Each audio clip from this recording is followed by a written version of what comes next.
Have you ever tried a paint wash finish? Today I'm sharing how to create a gorgeous paint finish using a coffee bean paint wash on your dated furniture. So just let me get set up and I'll be right back. Let's start. Here's the fun part.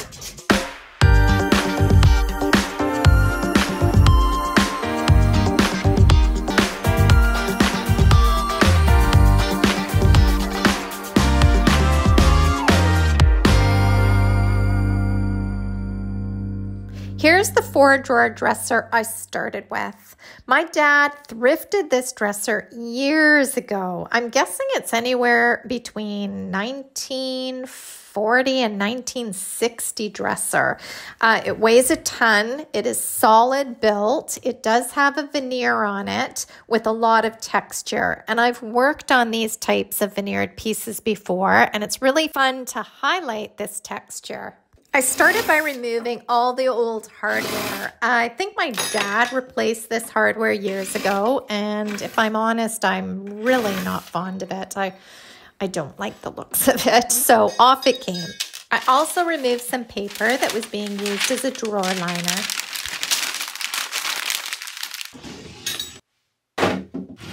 Now that I had the liners removed, the hardware removed, it was time to give it a really good cleaning with white lightning. And I like using my spray bottle to spray everything down, and then a large automotive sponge to give it a big wipe down. And once everything is washed clean with the white lightning, I give it a rinse with clean water and a clean sponge. This dresser was pretty darn clean because it's been sitting in my sister's home, so it wasn't that dirty at all, but it's good to give it a good once over regardless. I also made sure to do the body on the inside as well and make sure that all the rails were all clean and there was no dust on them.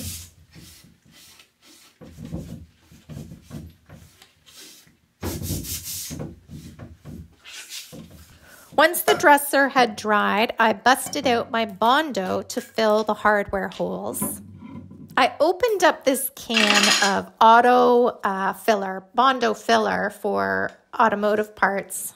And this Bondo must have been sitting on my shelf for I don't know how long because it was so dry. It wasn't even workable, so this one's garbage.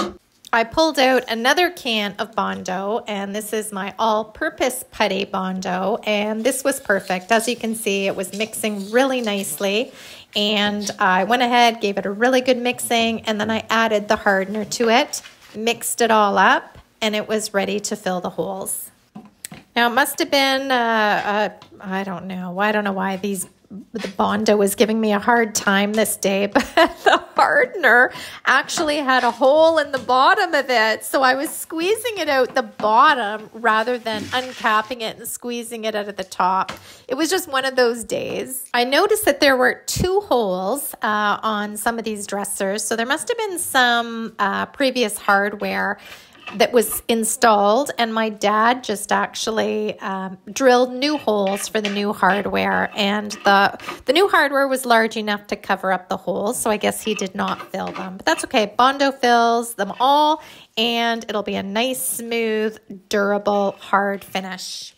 I continued my way around each and every drawer, filling all the holes with Bondo. And another reason why I love Bondo so much is because it dries so quickly. So within 15 minutes, it was ready to sand. I brought the drawers into my sanding room, and using my Bosch Sander and a 120 grit sandpaper, I sanded down the Bondo until it was nice and smooth. I also gave the rest of the dresser a scuff sanding, including the sides of the drawers where there was a little bit of stain overspill, and anywhere that I saw that there was old looking wood, I would give it a sanding, and it really looks like brand new afterwards. A light sanding on older wood or older drawers really freshens everything up, makes the wood look nice and clean, like you'd want to put your clothes in there. I also like cleaning up the lips of the underside of the drawers as well. Not because anybody will see this part of the drawer, but it just makes the drawers slide in and out a lot nicer.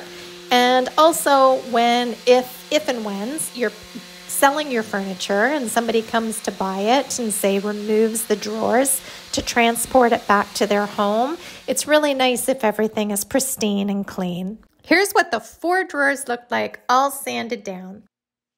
Next, I brought the body of this dresser into my sanding room and gave the body a full scuff sanding. Again, the rails had some stain on them, so I went ahead and cleaned them up as well.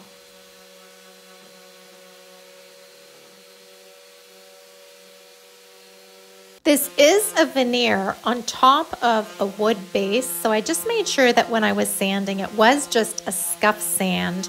When I'm going in with my Bosch Sander, I don't want to keep the sander in one place for too long because I do not want to sand through this veneer. So as you'll see as I'm sanding here on the side, it is just a simple scuff sanding, which takes mere minutes. It doesn't take long at all.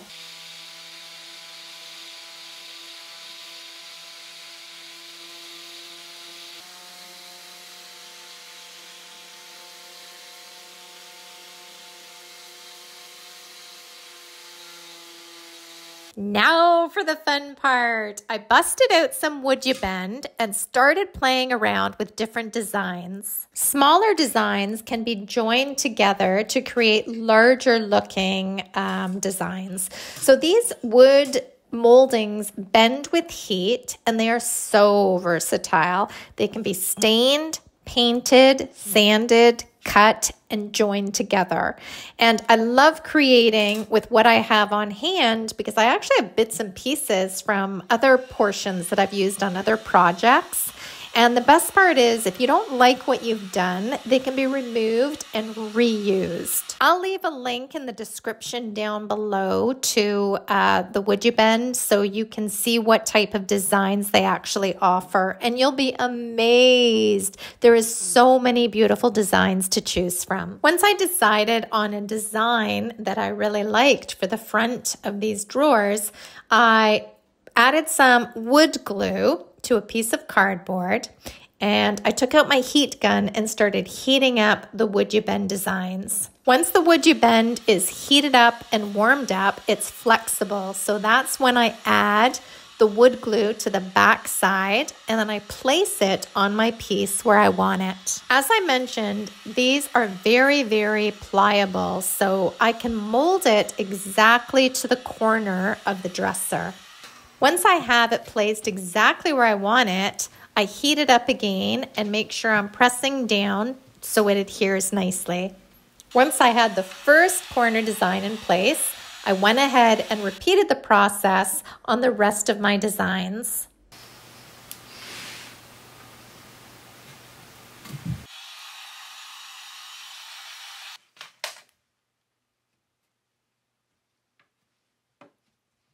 And here's a little tip if some wood glue ends up seeping out the sides. I just use a toothpick and I remove all the excess glue. I find it a little easier to let the wood glue dry, like semi-dry, so it's not totally wet and it's not dry yet. It kind of becomes like a jelly. That's like a skin. That's a better way to describe it. It's like a skin that's very pliable. So what I do then is when it's semi-dry, it's much, much easier to remove the wood glue. For the middle WoodUBend design, I did measure the middle of these drawers, which was a little more than 14 inches. And I made sure that the tip of the design on both top and bottom was perfectly centered. Once I knew exactly where the center design was going to be placed, I used my heat gun to heat up the moldings, and I repeated the process with the glue, the heat, and then removing the excess glue with a toothpick.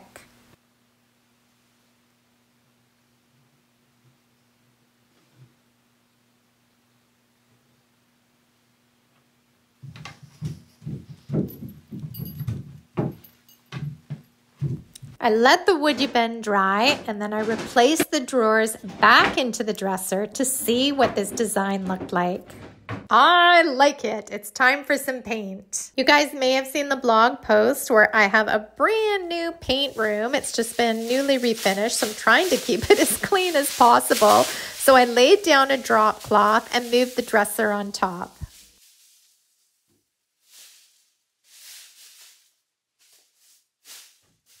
Using a neutral color called Sandbar, it's a chalk mineral paint, I rolled on 1 coat. And here's a quick tip when using a roller to apply your paint. It not only works fabulous on flat surfaces, as you can see here in the detailed areas where there's crevices or the corner or the side of the dresser that has a bit of a beveled edge, you can use the tip of the roller to get into those nooks and crannies. And I would say for maybe 85–90% of the time, I use the tip of the roller to get into these details. And then I'll just have a small brush on hand to maybe clean up the 10 or 15% that it's not able to get a smooth finish on. But for the bulk of the job, when using a roller, I use the roller for all the flat surfaces, and I use the tip of the roller to get into all the detail. For all the scrolly detailing for the WoodUBend moldings, I did bust out a brush, a round brush, and I pounced in and around the design so I could get the paint into all the crevices.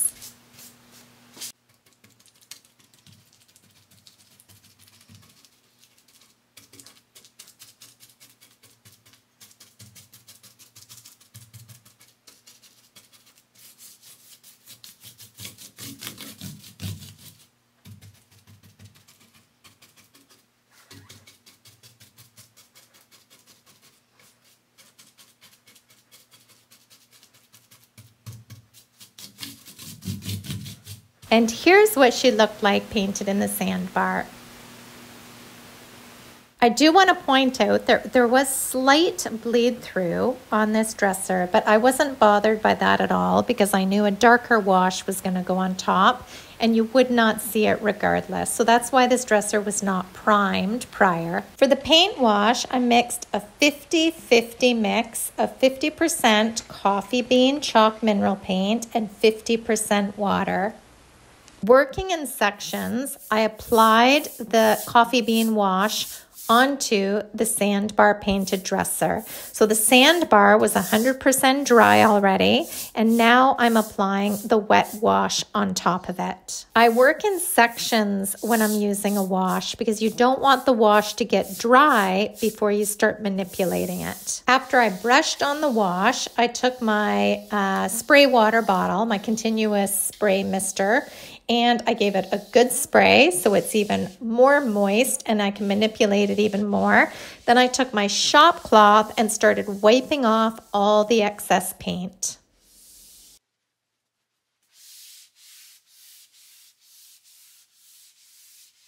I'm not going to lie, it does feel a little scary or intimidating putting such a dark wash on such a light colored paint because I remember when I first started doing this technique, I thought, I'm going to ruin it. But you know what? Just check this out. It is such a beautiful finish. Once that wash sinks into the veneer of the dresser and the grain of the veneer, it really has a beautiful, beautiful effect. Because a paint wash is so thin, it is best to work when your piece is horizontal. You don't want it dripping as you're working. So I removed the drawers and I did each drawer individually. And here I am applying the wash again, making sure to pounce in between the WoodUBend and all the scrolly details to make sure I get the wash into all those little crevices.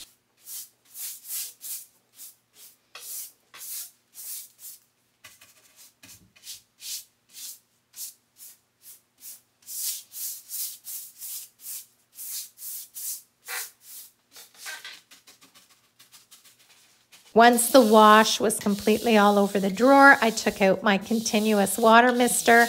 I gave it a good spray, and then I started mopping or sopping up the excess paint wash with my shop towel.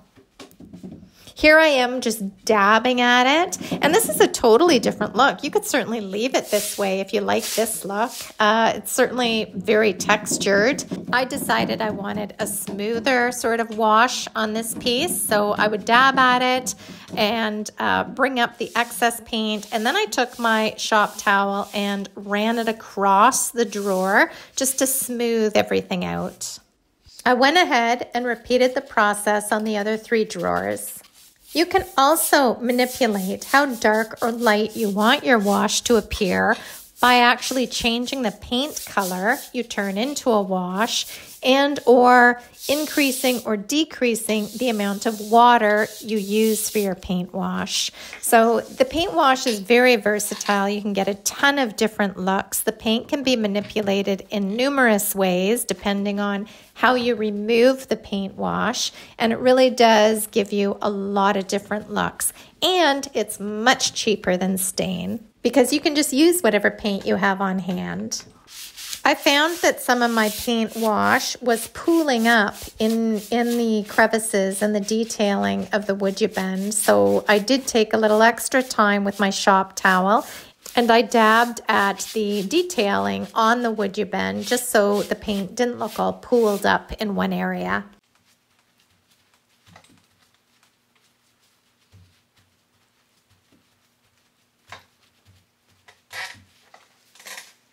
After my paint wash had totally dry, I went ahead and I added some sandbar just to highlight all these details. For dry brushing, I just add a little bit to the tips of a brush, and then I remove the excess on the cardboard, and then I very lightly touch the moldings and the details just to get a little bit of the paint on the tips of the detailing, just to bring out the highlights. For this, I like to start lighter and then build it up. As you can see on the corner, I started very light, and then I thought, oh, I think I would like it a little more pronounced. And then on the middle, I started adding a little more of the paint, and I like that look much better. This is what I love so much about creating and painting furniture. It's really just about playing with it and seeing what you like. Just keep playing with the piece that you're working on, try out different things and see what you like and just go with it. Just be brave and go with it. And that's what makes this furniture painting so much fun. So once I had dry brushed all my details, it was time to do a clear coat, and I chose a Dixie Belle clear coat in satin, and I added a little bit of my paint wash to tint it as well, so it had a little bit of a tint to it. I wouldn't suggest adding a whole lot of paint or a whole lot of paint wash to your clear coat because you want the clear coat to be to work. I mean, you really want it to protect your piece. And if you start doing a 50-50 mix, it's not going to protect quite as well. So, but to tint it a little bit, maybe 10 to 15% is perfectly fine. And I find that it looks really, really good, especially on darker pieces. If you're using a dark gray or a black, it's a really good idea to tint your top coat a little bit. And then you don't see any streaking and it blends in beautifully. I applied the top coat using this blue sponge, and it's easy peasy. It's really easy to do. I have to say I haven't sprayed in my new paint room yet, and it's funny because some of you guys commented on the Salvaged Inspirations blog, on the SI blog, saying, oh, I hope this new paint room doesn't, stifle your creativity.